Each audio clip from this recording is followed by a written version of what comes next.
नमस्कार विद्यार्थियों, आज हम यूनिट 5 स्टार्ट करते हैं। मैथमेटिकल रीजनिंग, गणितीय तर्क। तो गणितीय तर्क जो होता है, ये जो गणितीय तर्क है, इसका उपयोग वैसे देखा जाए तो मैथ्स का जो रीजनिंग पार्ट होता है उसमें काफी हद तक इसका उपयोग किया जाता है। तो ये सिर्फ आपके यहाँ इस चैप्टर तक सीमित नहीं, यहाँ पे बेसिक है और इसकी शुरुआत है।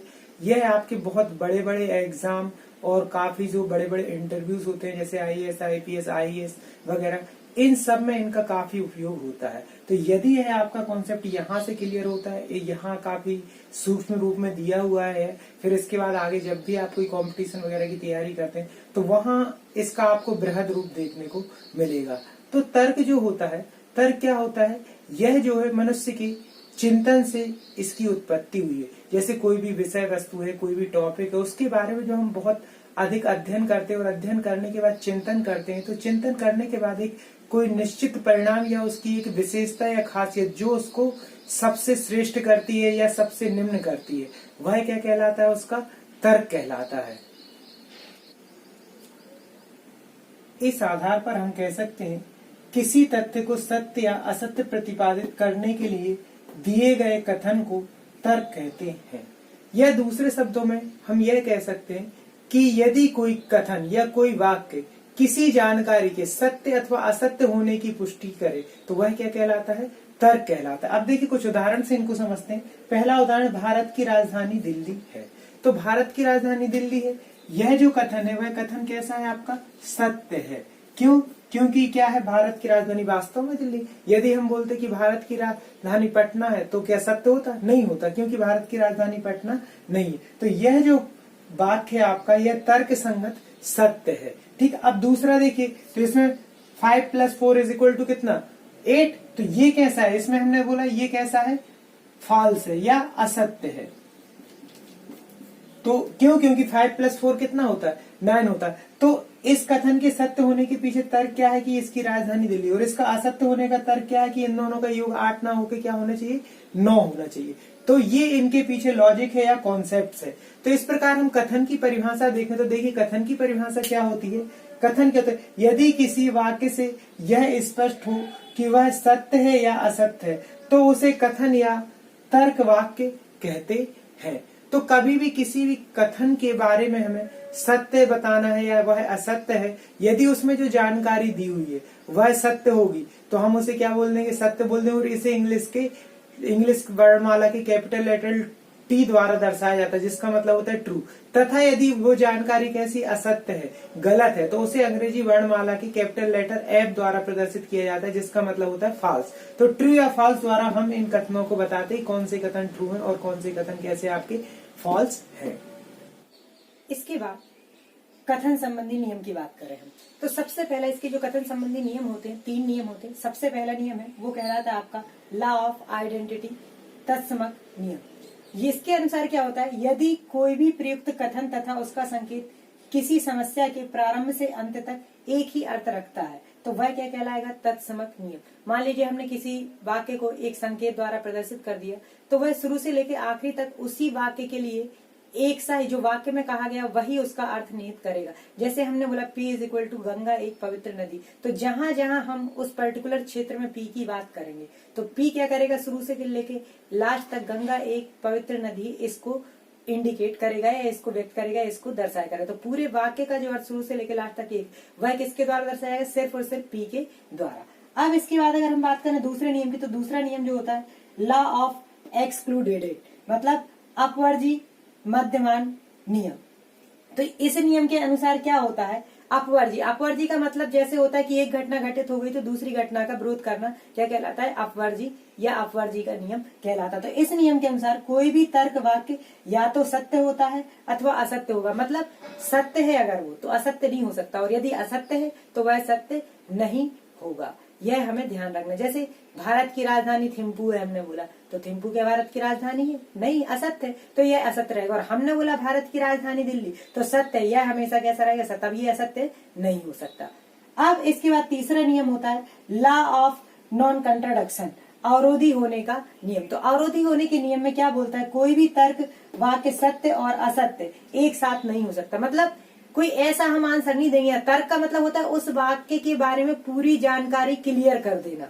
मतलब सत्य है तो सत्य रहेगा, असत्य है तो असत्य रहेगा। ऐसी स्थिति नहीं बनेगी, भ्रम पे मतलब बोले हम भ्रम उत्पन्न नहीं होगा। या तो वह वाक्य सत्य होगा अथवा वह वाक्य क्या होगा, असत्य। ऐसा नहीं कि यार ये सत्य है कि असत्य, ऐसा नहीं बनेगा। वहां वह चीज अपने तर्क या विवेक कौशल के आधार पर वह क्या होगा, क्लियर होगा कि वह सत्य है या नहीं है। वहां भ्रम उत्पन्न नहीं होगा, तो ऐसी स्थिति नहीं बनेगी। तो इस प्रकार इन तीनों नियमों की सहायता से हम किसी भी वाक्य के जो तर्क हैं उन्हें बहुत ही आसानी से दे सकते हैं। अब इसके बाद कुछ तर्क संक्रियाएं होती हैं, उनके प्रतीक होते हैं और उनका उच्चारण कैसे किया जाता है, उन्हें लिखते कैसे हैं। तो कुछ संक्रियाएं हैं और उनके प्रतीक है। तो मुख्यतः यहाँ पे तर्क विधि में 5 संक्रियाएं होती हैं और उनका उपयोग करके हम तर्क की पुष्टि करते हैं, उस वाक्य की पुष्टि करते हैं कि वह सत्य है अथवा नहीं है। तो पहली जो संक्रिया होती है वो होती है आपकी क्या, संयोजन, जिसे कंजक्शन कहते हैं। और इसे इस तरीके के सिंबल से दर्शाते, उस इस सिंबल को एंड या और कहा जाता है। इसका उपयोग क्या होता है, दो वाक्यों को जोड़ने के लिए या संयोजन करने के लिए किया जाता है और इस चिन्ह को लगा देते हैं या एंड और की सहायता से दो वाक्यों को हम जोड़ देते हैं। फिर दूसरी संक्रिया होती है वियोजन या डिसजंक्शन, जिसे हम उल्टा भी इससे दर्शाया जाता है और इसे हम क्या पढ़ते हैं, और अथवा या कहते हैं। हिंदी में या और इंग्लिश में इसे और कहा जाता है। यह भी क्या होता है, दो वाक्यों को जोड़ने के लिए इसका उपयोग किया जाता है। इसके बाद होता है सोपाधिक या कंडीशनल। तो ये क्या होता है, दो या दो से अधिक वाक्यों को जोड़ने के लिए इसका उपयोग किया जाता है और इसका जो निशान होता है वो क्या होता है, इम्प्लाइज जो रहता है वो, या फिर ये सिंगल एरो, इसके द्वारा हम सोपाधिक को दर्शाते हैं। इसमें होता है यदि तो कोई कारण है तब इसको लगाया जाता है, ठीक। फिर इसके बाद अगला होता है द्विउपाधिक यानी बाय कंडीशनल। तो ये बाय कंडीशनल का निशान होता है और इसे सिंगल लाइन के द्वारा इस तरीके से भी प्रदर्शित किया जाता है। यह भी दो या दो से अधिक जो वाक्य होते हैं उन्हें जोड़ने के लिए उपयोग किया जाता है और खासतौर से जब किया जाता है जब यदि और केवल यदि कोई मान्यता लेनी हो या कोई ऐसी स्थिति हो जिसमें इफ एंड ओनली इफ की कंडीशन लगे। फिर इसके बाद पांचवी संक्रिया होती है निषेध या जिसे बोलते हैं नेगेशन। इसका सिंबल ये इस तरीके से होता है, जो इक्विवेलेंट के लिए हम लगाते थे वह सिंबल होता था। इसमें क्या होता है, किसी भी कथन की नकारात्मक पुष्टि करने के लिए, जैसे फॉर एग्जाम्पल के हमने बोला सूर्य पूरब से उगता है, तो हमने बोला सूर्य पूर्व से नहीं उगता, तो यह क्या हो गया, निषेधात्मक वाक्य होता है। मतलब उस वाक्य को यदि हम किसी भी साधारण वाक्य को नकारात्मक वाक्य में बदल दें तो वह क्या कहलाएगा, आपका निषेधात्मक वाक्य कहलाएगा। अब ये सारे के सारे इनके प्रतीक हैं और ये आपको ध्यान रखना होगा बड़े अच्छे से, और इन्हें क्या पढ़ते हैं यह भी ध्यान रखना होगा। इनको और अच्छे से समझने के लिए अब हम करते हैं एक्सरसाइज। तो एक्सरसाइज में बहुत ही अच्छे से अपने को समझ में आएंगे। तो अब इन पे आधारित हम कुछ प्रश्न हैं, उन प्रश्नों को हल करते हैं तो ये आपको बहुत अच्छे से समझ में आएंगे। तो देखिए पहला क्वेश्चन है यहाँ पे दिया हुआ है, निम्न में से कौन कौन से वाक्य हैं अपने उत्तर के कारण की पुष्टि कीजिए या उत्तर का जो कारण है वह दीजिए। 3-6 से कम है, तो 3-6 से कम। अब कोई भी वाक्य कथन कब होता है, जब होता है वह सत्य हो या असत्य हो। तो ये 3-6 से कम है, तो यह कैसा कहलाएगा, आपका सत्य है। सत्य है अतः यह एक कथन है। क्यों? क्योंकि 3 वास्तव में 6 से कैसा होता है, छोटा होता है, इसलिए यह सत्य और यह क्या होगा, एक कथन होगा। दूसरा, यहाँ से भोपाल कितनी दूर है, तो यहाँ से कहाँ से, कोई स्थिति क्लियर हुई क्या, नहीं हुई, तो यह क्या होगा, हम नहीं बता सकते कि यहाँ से भोपाल कितनी दूर है या कितने पास है, तो किस जगह से, तो ये क्या हो जाएगा, वास्तव में देखा जाए तो यह क्या है, एक प्रश्न है। तो यहाँ पे हम भोपाल की स्थिति का निर्धारण नहीं कर सकते, इसलिए क्या होगा, ना तो हम इसे सत्य बोल सकते ना असत्य बोल सकते, तो यह क्या होगा, कथन नहीं है। तो यहाँ डायरेक्ट लिख देंगे यह कथन नहीं है। अब 1 महीने में 36 दिन होते हैं, तो 1 महीने में 36 दिन होते हैं क्या, नहीं होते भाई। हमने 28 दिन का पढ़ा महीना, 30 दिन का, 31 दिन का, 29 का, ये तो पढ़े हैं, लेकिन 36 दिन का पहली बार। तो यह क्या हो जाएगा, आपका असत्य है, असत्य है। लेकिन यह क्या है, आपका कथन होगा, ठीक, क्योंकि सत्य और सत्य दोनों की पुष्टि करे, तो यह क्या हो जाएगा, असत्य। और कैसा क्यों है असत्य, क्योंकि 1 महीने में 36 दिन नहीं होते, अतः यह क्या होगा, एक कथन होगा। फिर सभी वास्तविक संख्याएं सम्मिश्र संख्याएं होती हैं, हाँ, तो वास्तविक संख्याएं सम्मिश्र संख्याएं हो सकती हैं, जैसे 2, 3, 4 ये भी वास्तविक संख्याएं हैं, ठीक है। √2 ये जो भी कहना चाहिए √2 अपर में, तो ये भी क्या है, एक वास्तविक संख्या है। तो सम्मिश्र संख्या क्या होती है, वे संख्याएं जिन्हें हम क्या लिख सकते हैं, a+ib के रूप में व्यक्त करें, तो वो क्या कहलाती हैं, सम्मिश्र संख्याएं कहलाती हैं। तो 2 को हम 2+0 × i लिख सकते हैं, 3 को कितना लिख सकते हैं, 3+0i। तो क्या हो जाएगा, यह क्या है, आपका एक सत्य है और यह क्या है, एक कथन है। अब इस प्रश्न का उत्तर दीजिए। तो इस प्रश्न का उत्तर देने की बात करें तो किस प्रश्न का, यहाँ प्रश्न है क्या? नहीं है। तो यह वास्तव में देखा जाए तो क्या है? आदेश है। तो आदेश है तो यहाँ ना तो हम किस प्रश्न का उत्तर बिना ना बोल सकते हैं, कथन है तो कैसा है? अपूर्ण है। ठीक, तो इसे ना तो हम सत्य बोल सकते, ना ही क्या बोल सकते? असत्य बोल सकते। तो इस प्रकार यह जो क्या होगा वह कथन नहीं है। तो इस वाले 5th क्वेश्चन से और आपका ये दूसरा, इससे यह निष्कर्ष निकला कि जब भी कोई प्रश्नवाचक वाक्य दिया हो या आदेश सूचक वाक्य दिया हो या विस्मयादि बोधक दिया हो या एक सूचक वाक्य दिया हो, तो इस प्रकार के जो वाक्य हैं, साधारण वाक्य को छोड़कर जो स्पेशल टाइप के वाक्य होते वे सारे के सारे जो है आपके वो क्या तर्क संगत नहीं होंगे, वो कथन या कथन यहाँ पे नहीं कहलाएंगे और उनके बारे में हम यहाँ पे कुछ नहीं कह पाएंगे। इसके बाद अगला क्वेश्चन है, कुछ वाक्यों को हमें निषेधन के रूप में या निषेधात्मक या नेगेटिव के रूप में लिखना। तो देखिए उन वाक्यों को कैसे करते हैं। तो यहाँ ये दिया हुआ है, इनका निषेधन लिखना है। तो पहला है 3-6 से कम है। तो 3-6 से कम है, इसका निषेधन क्या होगा? यदि हम इसमें नहीं लगा दें तो यहाँ पे लिख दें 3-6 से कम नहीं है। अगर यहाँ नहीं लगा दिया तो ये क्या हो गया? निषेधात्मक वाक्य, निषेधन वाक्य बन गया। फिर अगला है संख्या 2 संख्या 5 से अधिक है। तो इसका निषेधन लिखना, निषेधन का मतलब होता है नेगेटिव, नकारात्मक। तो यहाँ लिख दीजिएगा नहीं। तो ये हो गया इसका आंसर। प्राकृत संख्या एक पूर्णांक होती है। तो प्राकृत संख्या एक पूर्णांक नहीं होती है, यहाँ नहीं लिख दिया तो ये हो गया आपका क्या?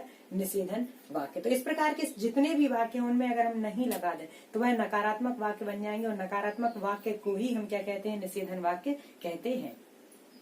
अब इसके बाद यहाँ पे कुछ मिश्र कथन दिए होंगे। इन मिश्र कथनों को हमें क्या करना? अलग अलग या घटकों में विभाजित करना है और किस संयोजन शब्द के साथ या किस संयोजक शब्द के साथ किया है वो बताना है। तो देखिए यहाँ पे जो यहाँ पे पहला है वर्षा हो रही है और ठंडक है। तो देखिए एक सेंटेंस या एक वाक्य ये हो गया और क्या हो गया यहाँ पे? ये हो गया आपका जो भी आपका कहना चाहिए कि संक्रिया है वो हो गई, ये संयोजक शब्द हो गया। और ठंडक है ये क्या हो गया? दूसरा वाक्य। तो यहाँ पे जो घटक होगा, एक घटक ये, एक घटक ये, और ये क्या हो जाएगा? संयोजक शब्द। तो यहाँ पे क्या हो जाएगा? इसको हमने मान लिया, इसको मान लीजिए कितना? ए क्या है आपका? वर्षा हो रही है, हो रही है। एक वाक्य ये हो गया। दूसरा वाक्य क्या हो जाएगा? बी, बी मान लीजिए ठंडक है। तो ये भी अपने आप में पूर्ण है, ठंडक है। दूसरा वाक्य हो गया आपका ये। और यहाँ पे संयोजक शब्द जो होगा वो क्या है आपका? वो है आपका और, या इसको हम इस तरीके से ऐसा दर्शा सकते। फिर देखिए अगला क्वेश्चन है, 0 एक धन संख्या है। तो ये एक वाक्य हो गया, इसे हमने ले लिया ए, ठीक। या ये क्या हो गया? संयोजक शब्द। तो या को कहा से दर्शाते? इसके द्वारा। और दूसरा वाक्य एक ये है, इसे ले लिया हमने बी। तो यहाँ ए बराबर क्या हो जाएगा? ए बराबर हो जाएगा 0 एक धन संख्या है। और बी क्या हो जाएगा? बी हो जाएगा आपका, बी हो जाएगा 0 एक ऋण संख्या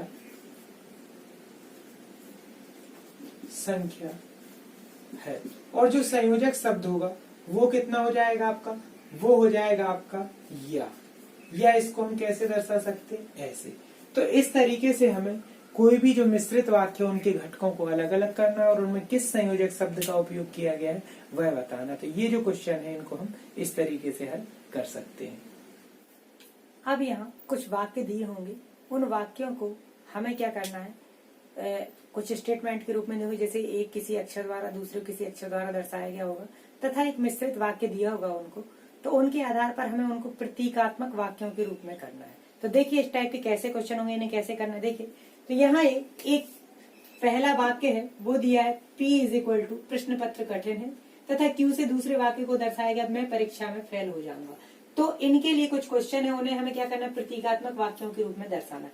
तो पहला जो क्वेश्चन है उसे हल करना है, प्रश्न पत्र कठिन नहीं है और मैं परीक्षा में फेल हो जाऊंगा। तो सबसे पहले तो प्रश्न पत्र कठिन नहीं है, नहीं लग गया तो ये निषेधात्मक बन गया, ठीक। और कौन सा है आपका? एक जो है ये कंजक्शन है या संयोजन चिन्ह है, तो यहाँ पे ये आ जाएगा, ठीक। और दूसरा वाक्य जो है मैं परीक्षा में फेल हो जाऊंगा, तो ये काय से दर्शा रहा है? क्यू से। तो ये वाला जो वाक्य प्रश्न पत्र कठिन है ये क्यू से दर्शा रहा, तो नहीं है मतलब निषेध। तो निषेधात्मक के लिए चिन्ह क्या होता है? ये। तो सबसे पहले तो हम क्या करेंगे? इसका जो आंसर लिखेंगे प्रतीक के रूप में, नहीं है, मतलब सबसे पहले तो हम निषेध लगाएंगे। और किस वाक्य का नेगेशन है? प्रश्न पत्र कठिन नहीं है इसका, तो इस वाक्य को काय से दर्शाया? पी से, तो यहाँ लिख देंगे हम पी। फिर इसके बाद यहाँ पे संयोजक चिन्ह कौन सा है? और ये कहलाता, और का सिंबल क्या है? ये, तो इसे हमने दर्शाया इस तरीके से, ये हो गया ये। अब मैं परीक्षा में फेल हो जाऊंगा, इसको किसके द्वारा दर्शाया गया? क्यू के द्वारा, तो यहाँ पे लिख दीजिए क्यू। ये हो गया इसका आंसर। तो ये बहुत ही आसान है। ठीक, अब देखिए दूसरा, मैं परीक्षा में फेल नहीं हुआ, ये कैसा है? निषेधात्मक। परीक्षा में फेल नहीं हुआ, अतः प्रश्न पत्र कठिन नहीं है। तो ये देखिए दूसरे वाक्य का इनने क्या किया? निषेधात्मक बनाया है। अतः मतलब क्या है? यहाँ पे कंडीशनल है, कंडीशन है। मैं परीक्षा में फेल नहीं हुआ, इससे क्या निष्कर्ष निकला? कि प्रश्न पत्र कठिन नहीं है। तो ये कैसा हो जाएगा? सोपाधिक कहलाएगा। ये क्या कहलाएगा? सोपाधिक। तो या तो ये चिन्ह लगेगा, ये तो ये वाक्य कौन सा? मैं परीक्षा में फेल नहीं होगा, मैं फेल हो जाऊंगा, इसका निषेधात्मक है, तो क्यू आएगा। तो ये सबसे पहले तो वाक्य हो गया कौन सा? क्यू। और कैसा है? नहीं, तो इसका निषेधात्मक क्या हो जाएगा? ये हो जाएगा। ठीक, आप कंडीशनल है तो कंडीशनल या तो ये चिन्ह या फिर ये वाला चिन्ह आएगा, तो हमने लगा दिया ये वाला चिन्ह। अब क्या है? प्रश्न पत्र कठिन नहीं है, तो कठिन है के लिए क्या है? पी है आपका, तो यहाँ पी और यहाँ पे निषेधात्मक है, तो इसके सामने क्या लग जाएगा? ये निगेशन का, निषेध का साइन। ठीक, आप देखिए अगला क्वेश्चन है, यदि प्रश्न पत्र कठिन है तो मैं परीक्षा में फेल हो जाऊंगा। प्रश्न पत्र कठिन है, तो कठिन है को काय से दर्शाया हमने? पी से। कठिन है तो कारण बता रहा है, मतलब कंडीशनल है। यदि कठिन है तो फेल हो जाऊंगा, कठिन नहीं है तो पास हो जाऊंगा। तो अब यहाँ पे कंडीशनल दर्शा रहा है, मतलब कौन सा? ये वाला चिन्ह आ जाएगा। तो इसको हम कैसा लगा सकते हैं? ये चिन्ह लगा सकते हैं। और परीक्षा में फेल हो जाऊंगा, तो परीक्षा में फेल हो जाऊंगा काय से दर्शा रहा है आपका? ये दर्शा रहा है क्यू से। तो इस प्रकार से इन वाक्यों को हम ऐसे लिख सकते हैं। इसको इस तरीके से भी लिखा जा सकता है, नेगेशन ऑफ क्यू, और ये सिंगल एरो लगा दीजिए, और नेगेशन ऑफ कितना हो जाएगा आपका? पी, और ये कितना हो जाएगा? इसको हम दर्शा सकते हैं पी इम्प्लाइज क्यू, या पी कंडीशनल क्यू। यहाँ पे अगला क्वेश्चन है, प्रश्न पत्र कठिन है यदि और केवल यदि मैं परीक्षा में फेल हो जाऊंगा। तो प्रश्न पत्र कठिन है, ये किसके द्वारा दर्शाया जा रहा है? पी के द्वारा, तो ये हमने लिख दिया पी। यदि और केवल यदि मतलब बाय कंडीशनल, तो ये क्या हो जाएगा? यदि और केवल यदि, ये कौन सा है? द्वि उपाधिक है, तो इसमें क्या हो जाएगा आपका? ये लगेगा आपका, तो यहाँ पे हो जाएगा इस तरीके से, ऐसा कर लगा दीजिए। और क्या हो जाएगा? मैं परीक्षा में फेल हो जाऊंगा, ये किसके द्वारा दर्शाया जाएगा? क्यू के द्वारा, तो इसको ऐसा, या पी और बाय कंडीशनल क्यू, ऐसा दर्शाया जा सकता है। अगला है, यदि प्रश्न पत्र कठिन नहीं है, मतलब ये कैसा है? निषेधात्मक। तो प्रश्न पत्र कठिन है, इसका निषेधात्मक क्या हो जाएगा? Negation of P. तो मैं परीक्षा में फेल, तो मतलब क्या है? कारण दर्शा रहा है, मतलब सोपाधिक है, कंडीशनल है, तो यहाँ पे क्या हो जाएगा? ये। और परीक्षा में फेल हो जाऊंगा, तो परीक्षा में फेल हो जाऊंगा किसको दर्शा रहा है? क्यू को दर्शा रहा है, तो ये ऐसे, या negation of P conditional Q. तो ये हो जाएंगे इनके आंसर। आप इनका उल्टा भी लिख सकते हैं। यदि ऐसा दिया है कि नेगेशन पी इम्प्लाइज क्यू, तो इसको लिखेंगे यदि प्रश्न पत्र कठिन नहीं है तो मैं परीक्षा में फेल हो जाऊंगा। तो इनका उल्टा भी हम कर सकते हैं, और डायरेक्ट दिए तो उन्हें भी कर सकते हैं। उल्टे के एक आध दो क्वेश्चन और इनके करके देख लेते हैं। अब देखिए यहाँ पे कुछ वाक्य हैं जो प्रतीकात्मक रूप में दिए हैं, और इन्हें हमें एक वाक्य के रूप में लिखना है। तो देखिए यहाँ कैसा दिया हो, यहाँ दिया है पी है वह धनी है, क्यू है वह सुखी है। तो पहला प्रतीक लिखा है पी और क्यू, इस तरीके से हम इसे पढ़ते हैं, पी या क्यू। तो पी क्या हो जाएगा? यहाँ पे वह धनी है, और क्या हो जाएगा? इसको हम बोलेंगे और वह सुखी है, या वह सुखी है। तो ये हो जाएगा वाक्य के रूप में। अब देखिए Q इम्प्लाइज P, तो ये कैसा है? कंडीशनल है। तो Q क्या है? वह सुखी है, तो यहाँ पे क्या होगा? सुखी है, और ये क्या हो जाएगा? वह धनी है, तो यहाँ कंडीशन लगेगी यदि वह धनी है तो वह सुखी है। तो ये ध्यान रखना पड़ेगा हमें कि कब हमें यदि लगाना और कब यदि और केवल यदि लगाना। ये इस कंडीशन को देखते हुए लगाना कि यदि ये दिया है तो यहाँ पे यदि आएगा, क्योंकि ये कारण दर्शा रहा है। ठीक, फिर इस प्रकार दूसरा देखें, ये दिया Q इम्प्लाइज नेगेशन P, तो Q क्या है आपका? वह सुखी है, वह सुखी है, उसके पीछे कारण तो लिखेंगे यदि वह सुखी है। Q क्या है? सुखी है, सुखी है, तो वह कैसा है? P किसको दर्शा रहा? धनी को, और उसका निगेशन, तो वह धनी नहीं है। ठीक, ये हो जाएगा। अब देखिए P एंड Q। तो P एंड Q मतलब P क्या दर्शा रहा है? P दर्शा रहा वह धनी है, वह धनी है और वह सुखी है। तो जो तर्क वाली एक्सरसाइज है, इसके सारे के सारे क्वेश्चन हमें इसी प्रकार से हल करना है और सारे क्वेश्चन में बस यही कॉन्सेप्ट लगना है। सबसे मेन चीज ये है कि आपको ये टेबल याद रखना है और इनमें जो इनको कैसे पढ़ते हैं, इनका क्या उच्चारण है, ये ध्यान रखना है। और कंडीशनल वाले में यदि की कंडीशन लगेगी और बाय कंडीशनल है तो यदि और केवल यदि, इफ एंड ओनली इफ लगेगा। और जहां निषेधात्मक है वहां क्या हो जाएगा? एक तुल्य का चिन्ह सामने या निषेध का चिन्ह सामने लग जाएगा। तो बहुत ही आसान सी एक्सरसाइज है, इसका काफी महत्वपूर्ण उपयोग है। फिर इसके बाद आगे चल के आप जो और भी स्टडी करते हैं, खासतौर से कंप्यूटर एप्लीकेशन वगैरह, तो उसमें DBMS वगैरह और भी चीजें, डाटा स्ट्रक्चर पढ़ते हैं, तो वहां भी इन चीजों का काफी उपयोग होता है।